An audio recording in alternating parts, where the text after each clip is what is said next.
अस्सलामुअलैकुम स्टूडेंट, आज जो हमारा टॉपिक है उसका नाम है electric intensity for hollow charge sphere. ठीक है कि एक हमारे पास हॉलो चार्ज स्फीयर है, उसमें इलेक्ट्रिक इंटेंसिटी की वैल्यू फाइंड करें। ठीक है, इलेक्ट्रिक इंटेंसिटी को हम किससे रिप्रेजेंट करते हैं? ई से, कि हम इलेक्ट्रिक इंटेंसिटी की क्या वैल्यू आएगी ये हमने फाइंड करनी है। हॉलो का मतलब होता है क्लास गैप है। ठीक है, एक ऐसी हमारे पास सरफेस है, ठीक है, एक ऐसी स्फीयर फॉर्म में है। किस स्फीयर फॉर्म में है ये? अगर हमारे पास एक स्फीयर है, ठीक है, हम कहते हैं, सपोज करते हैं कि हमारे पास एक स्फीयर हुई। अब हमारे पास ये हालो चार्ज है। हालो चार्ज का मतलब ये है क्लास के ये अंदर से खोखली है, इसके अंदर गैप है। ठीक है, अब ये हमारे पास अंदर में कोई सॉलिड, इसके अंदर कोई चीज़ नहीं पड़ी। हालो चार्ज है मतलब इसके बाहर चार्ज पड़ा हुआ है। हम कहते हैं, सपोज करते हैं वो एक पॉजिटिव चार्ज है, ठीक है, और इस स्फीयर के बाहर वो पड़ा हुआ है हमारे पास। तो ये हमारे पास एक हालो चार्ज स्फीयर बन गई है।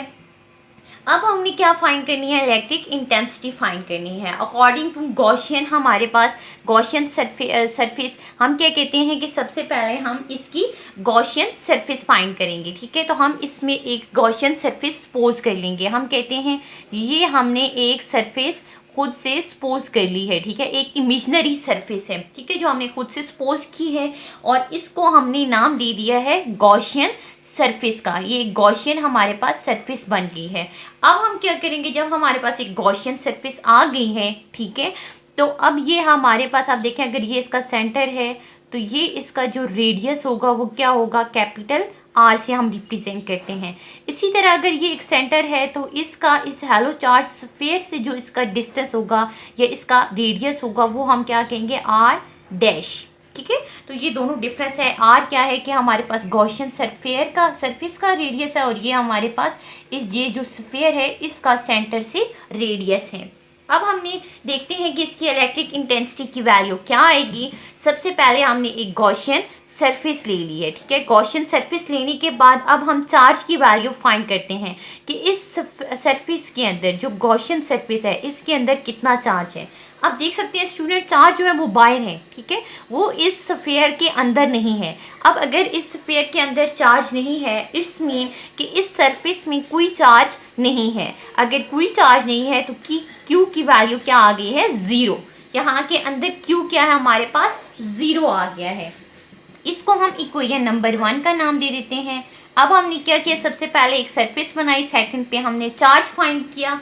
अब थर्ड पे हम क्या करेंगे? फ्लक्स फाइंड करेंगे। अगर हमारे पास इलेक्ट्रिक फ्लक्स आ जाएगा तो हम इलेक्ट्रिक इंटेंसिटी फाइंड कर सकते हैं। क्यों फाइंड कर सकते हैं? इलेक्ट्रिक फ्लक्स की हमारे पास वैल्यू क्या होती है? अगर हम इलेक्ट्रिक फ्लक्स को देखें तो वो होता है ई डॉट ए। ठीक है, ई क्या है? इलेक्ट्रिक इंटेंसिटी, और ए क्या है? हमारे पास वेक्टर एरिया, वो सरफेस, ठीक है, या वो हमारे पास एरिया जहाँ पे हम इलेक्ट्रिक फ्लक्स को फाइंड कर रहे हैं, नंबर ऑफ फील्ड लाइंस जिस सरफेस में से पास हो रही हैं। अब ये हमारे पास एक इक्वेशन आ गई है, ठीक है, इसको हम इक्वेशन नंबर 2 का नाम दे देते हैं। ठीक है, सबसे पहले हमने क्या किया? क्यू फाइंड किया, ठीक है, फिर हमने इलेक्ट्रिक फ्लक्स की वैल्यू ली। अब हम देखते हैं अगर इलेक्ट्रिक इंटेंसिटी को हम फाइंड करें तो अकॉर्डिंग टू गॉसेस लॉ, ठीक है, गॉसेस लॉ हमारे पास कहता है कि इलेक्ट्रिक फ्लक्स की को फाइंड करना हो, ठीक है, अकॉर्डिंग टू क्या है? Gauss's law. तो गॉसेस लॉ हमने पढ़ा था, ठीक है। गॉसेस लॉ क्या कहता है कि जो इलेक्ट्रिक फ्लक्स होता है वो इक्वल होता है जो चार्ज किसी भी सरफेस के अंदर पड़ा हो उसको डिवाइड कर दें परमिटिविटी से। ठीक है, तो ये आपके पास इलेक्ट्रिक फ्लक्स आ जाता है। अब आप देख सकते हैं कि हमारे पास क्यू क्या है? यहाँ पे जो टोटल चार्ज गॉसियन सरफेस के अंदर पड़ा हुआ है वो क्या है?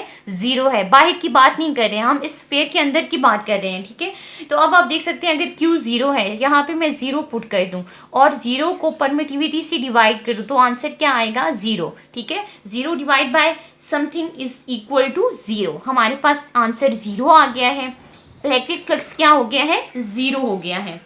अगर ये ज़ीरो है तो अब आप देखिए हमारे पास इक्वेशन नंबर 2 को अगर हम फाइंड करें, वहाँ पे इलेक्ट्रिक फ्लक्स की वैल्यू हमारे पास क्या हो गया? ज़ीरो हो गया, ख़त्म हो गया, मतलब इसकी कोई भी वैल्यू नहीं है, ज़ीरो है। तो हम इक्वेशन नंबर 2 को अगर देखें तो हमारे पास आंसर क्या आएगा? E dot A is equal to null vector. ठीक है, अब ये मैंने नल वेक्टर क्यों पुट किया है क्लास? आप देख सकते हैं हमारे पास ये दोनों क्या है? वेक्टर क्वांटिटीज़ हैं। ठीक है, तो इनका आंसर क्या आ गया? हमारे पास एक नल वेक्टर आ गया है। नल वेक्टर का मतलब क्या है, इसका मैग्नीट्यूड 0 है और इसकी डायरेक्शन आर्बिट्रेरी है, मतलब हम इसकी डायरेक्शन को डिफाइन नहीं कर सकते। वेक्टर एरिया, एरिया क्या होती है, कोई भी एरिया सरफेस है, ठीक है।